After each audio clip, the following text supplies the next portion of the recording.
আসসালামু আলাইকুম বন্ধুরা। এখন আছি ঢাকা সদরঘাট। তো ঢাকা সদরঘাট আসছি, তো একটা কাজে আসছিলাম। তো এখন যে চাঁদপুর চাঁদপুর যাব, তো তেমন একটা লঞ্চ দেখতে পাইছি না। তো একটা লঞ্চ পাইছি, সেটা হচ্ছে সোনারতরী। তো এই লঞ্চটা আসলে খুবই ভালো, খুবই আরামদায়ক। সেটি আপনাদের কাছে শেয়ার করব, বলবো কি কি সুযোগ সুবিধা আছে।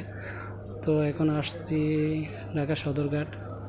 তো আসছিলাম একটা কাজে আর কি। তো এখানে দেখতে পাচ্ছেন যে কেবিনের ব্যবস্থা আছে। তারপরে যে স্যার কোচের মাঝে আছে এসি নন এসি। তো এটা এলে স্যার কোচের মাঝে এসি। তো খুবই সুযোগ সুবিধা, খুবই সুন্দর আরামদায়ক।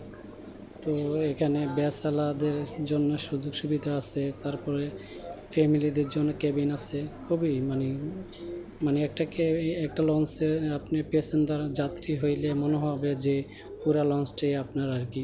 তো আমার কাছে যত যাতায়াতের জন্য যত যানবাহন আছে, তার চেয়ে আমার কাছে অনেক পছন্দের যানবাহন হচ্ছে লঞ্চ।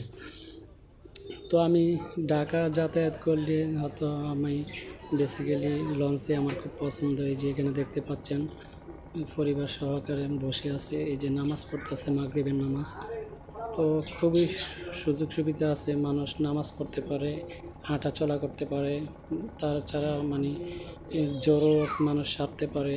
তারপরে সব সমস্ত কাজ করতে পারে। অনেক সুযোগ সুবিধা আছে লঞ্চের মাঝে, কিন্তু অন্যান্য যানবাহনে এই সুযোগ সুবিধাটা নাই আর কি।